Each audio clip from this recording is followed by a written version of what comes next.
Kalau kalian udah lama main di hobi audio ini, terutama di bagian headphone, kalian pasti tidak lagi asing dengan brand HiFiMan ini. Dan karena dia itu adalah salah satu manufacturer headphone planar paling terkenal selain mungkin Audeze gitu ya.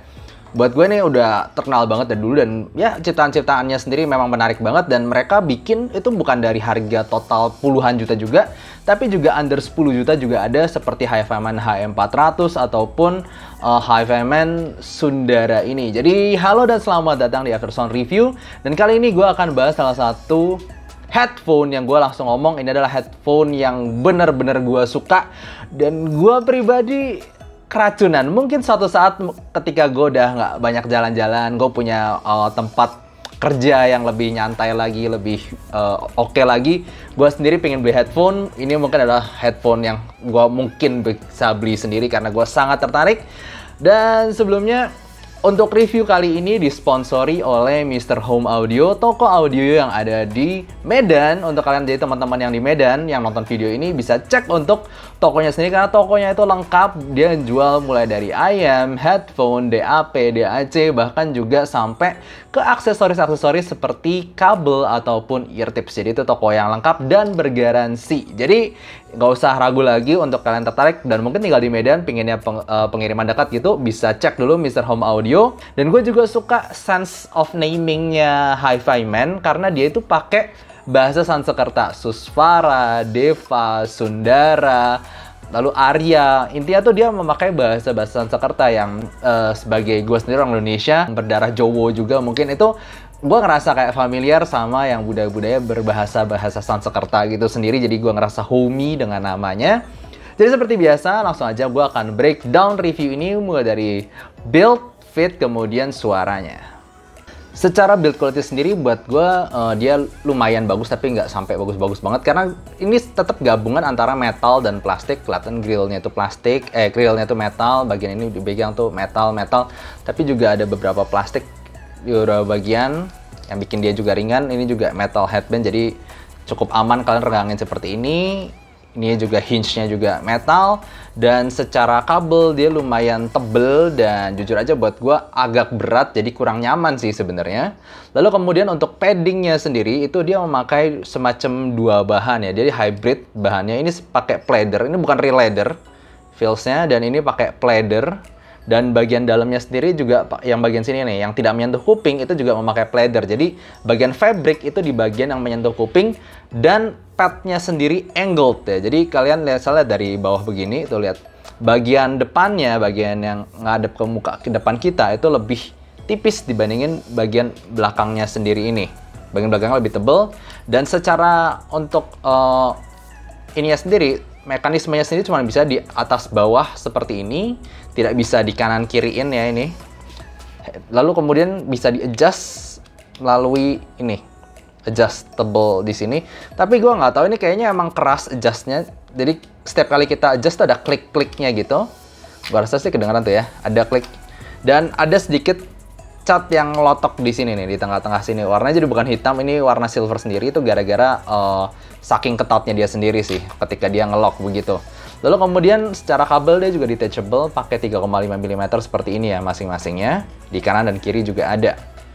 Untuk fitnya sendiri seperti yang gue kasih tahu tadi, bahwa adjustmentnya itu kita cuma bisa ngelakuin di headbandnya aja.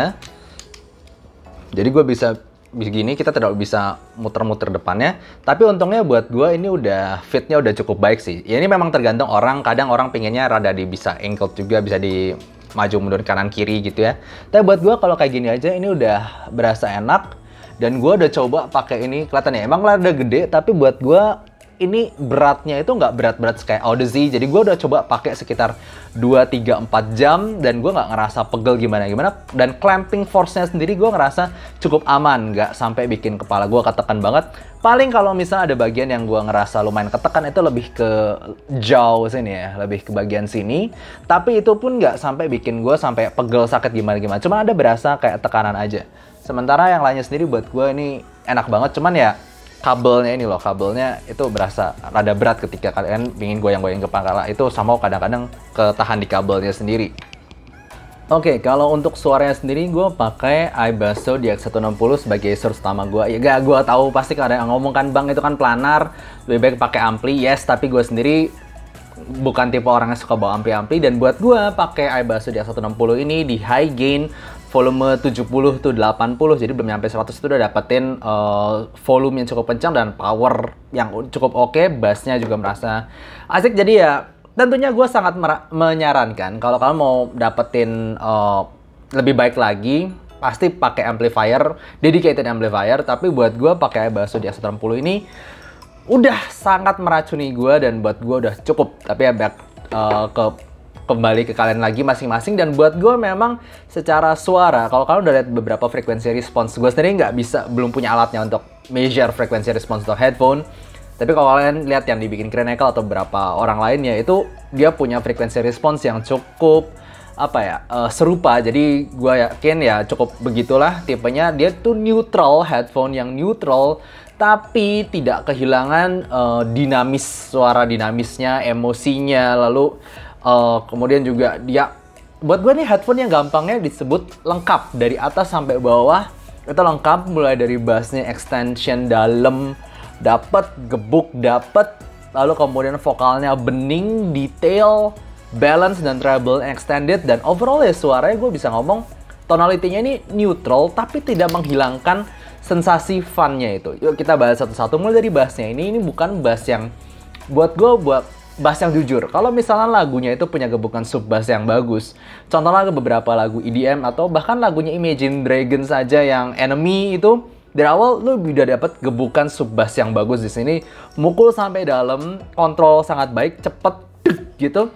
Tapi memang tidak terlalu decay-nya tuh cepet. Jadi gue nggak yakin ini untuk bass set, dan juga secara kuantitasnya itu gue bisa bilang ini cukupan aja. Gue nggak bisa bilang ini kecil banget, nggak bisa bilang ini gede banget. Tapi untuk EDM, untuk lagu-lagu yang fun itu, lu masih dapet gebukan bass yang bikin asik, itu tetap dapat di sini. Cuman memang tidak ditonjolkan saja. Ini jelas bukan headphone untuk bass head. Lalu kemudian vokalnya ini adalah vokal yang sangat-sangat balance dan netral. Jadi dia juga, tapi juga somehow bisa nunjukin beberapa kelemahan vokal. Sebutlah gue play lagunya Phil Collins yang Two Worlds One Family. Itu Two Worlds ya kalau nggak salah. Itu lagunya cukup prone to sibilance, gampang sibilance. Ataupun gue play lagu Galway Girl-nya Ed Sheeran, buat gue headphone ini cukup jujur menunjukkan kalau rekaman itu jelek atau rekaman itu bagus, rekaman itu kasar, rekaman itu smooth. Tapi gini loh, ini kita ngomong headphone open back dengan sibilance yang ada ya, tapi nggak parah-parah banget. Dan karena ini open back, lalu juga staging gede, lu kayak sibilance-nya tuh nggak sesakit di ayam yang sampai sibilance banget itu, nggak, sensasinya beda. Dan ini masih well controlled. Gue sendiri tidak terlalu terganggu dengan hal itu, dan dia malah nunjukin aja kualitasnya. Kalau misalnya lu dengerin Olivia Ong ataupun Diana Krall yang secara rekaman juga sangat bagus, atau Amber Rubarth gitu ya, lu nggak bakal dapetin sibilance sama sekali di sini. Jadi dia cukup jujur sama rekaman. Dan juga buat gue vokal cowok, vokal cewek, gue dengerin Josh Groban, Michael Bolton. Lalu kemudian ya pokoknya Il Divo, suara cowok yang powerful gitu ya, yang ya intinya powerful. Itu gue masih berasa tebelnya, dan juga kekuatannya, power suara tuh dapat banget. Gue dengan vokal cewek juga dapat, mau yang sweet kayak Joyce Chu ataupun yang powerful kayak gue dengerin Adele, itu juga tetap berasa powerfulnya. Jadi gue gampangnya ngomongnya ya ini adalah headphone dengan vokal yang jujur. Gak sampai smoothing banget kayak sebutlah HD650 itu dari Sennheiser, gue ngerasa masih ada smoothingan vokalnya. Di sini jujur banget. Setiap perkataan kata-kata vokalisnya, dinamisnya suaranya dia, itu gue dinamikanya itu gue ngerasa dapetin semua di sini jujur banget, dan I love it. Gue suka banget ini. Dan juga treble-nya ini juga sekali lagi treble yang jujur extended dan detail. Gue dengerin La Campanella La Primavera gitu, lalu dengerin flute, dengerin string semacam violin gitu, tuh sampai detailnya, sampai nada-nada tinggi tuh gue berasa semua di headphone ini. Jadi gue ngomong headphone ini adalah headphone yang lengkap dan jujur, bisa gampang dibilang gitu. Kalau misalnya rekamannya rada kasar itu kerasa di sini, rekamannya smooth, bening apa itu berasa banget di sini. Jadi tonalnya gue sangat suka karena dia netral tapi masih bisa membawakan dinamisnya lagu, dinamikanya lagu, dan juga ya dia masih berasa fun di beberapa lagu yang fun, dia masih kasih fun.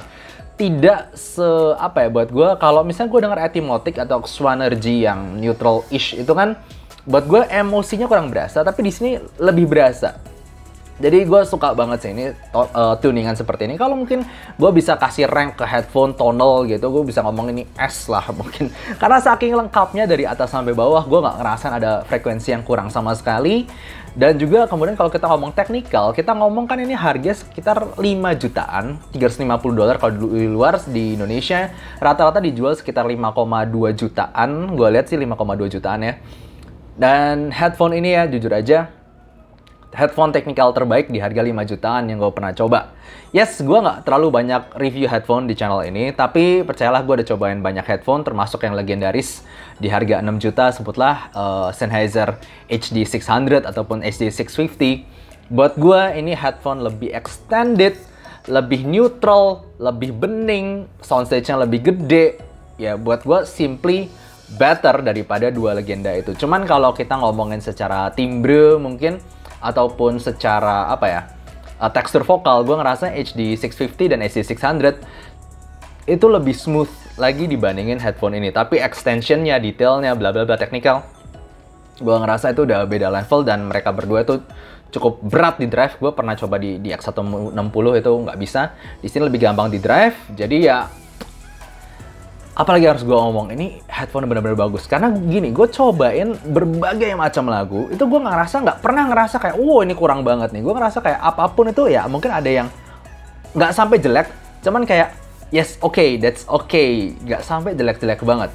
Sebutlah lagu-lagu seperti lagu EDM, kayak dengerin, apa ya, Calvin Harris atau gue dengerin Griffin, itu gue ngerasa detailnya itu dapet banget. Cuman memang bentuk bassnya mungkin bukan buat tipe bassnya, tapi buat gue itu udah cukup. Jadi buat gue nggak sampai jelek-jelek banget, enggak. Lalu gue dengerin orkestra, macam gue dengerin Hiroyuki Sawano, atau gue dengerin lagu Yuki Kajiura, Hans Zimmer.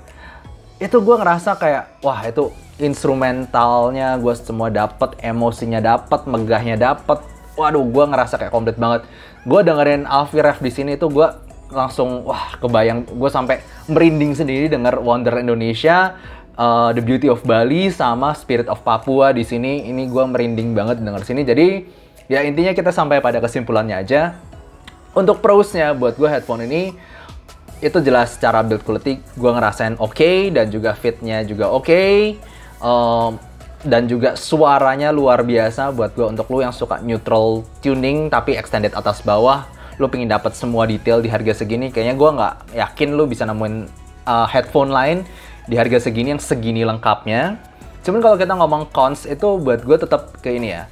Kalau gue sendiri kan punya headphone satu lagi, yaitu Oppo PM2. Ini udah 5 tahun sama gue. Secara fitnya sendiri, karena ini lebih bisa di swivel ya, kanan kiri begini, bukan cuman atas bawah doang di headbandnya. Buat gue tetap Oppo Planar Magnetic gue itu lebih ini ya, lebih bisa enak lah di gue pakai lama, karena bisa belok kanan kiri dan juga lebih ringan. Kalau di sini kan nggak bisa, nah itu kadang memang berasa kaku karena dia nggak bisa swivel, diputar kanan kiri begitu. Lalu kabelnya sendiri ya tadi, kabelnya agak berat ya, jadi kalau di luar home use, lu bawa jalan-jalan itu nggak mungkin bisa, dan juga apalagi dia open back. Dan ini loh, ini pakai pads-nya ini pleather guys, ini bukan real leather, dan sepengalaman gue, untuk pleather seperti ini harus benar-benar dijaga, karena kalau nggak dia gampang retak, gampang rusak, jadi lebih harus perlu diganti sekian berapa lama. Jadi lebih ke perawatan somehow, dan juga sedikit tentang fit. Tapi anyway, buat gue, kalau lu percaya sama gue, lu maksudnya tahu cara gue menilai, ini simply lu punya budget 5 juta. Ini headphone terbaik yang gue bisa rekomendasiin ke lu kalau lu mencari level suara tertinggi. Jadi gitu aja dari gue. Semoga kalian suka untuk review kali ini, dan see you next time. Bye-bye. Kalau kalian tertarik dengan seputar kehidupan gue yang lebih nyantai tentang audio, bisa follow Instagram gue dari description. Dan juga rank list IM gue juga gue taruh di description. Dan selanjutnya gue juga berbagi ilmu tentang audio di playlist Soundblock berikut. Dan jangan lupa untuk saksikan live gue setiap hari Jumat jam 9 malam. See you next time.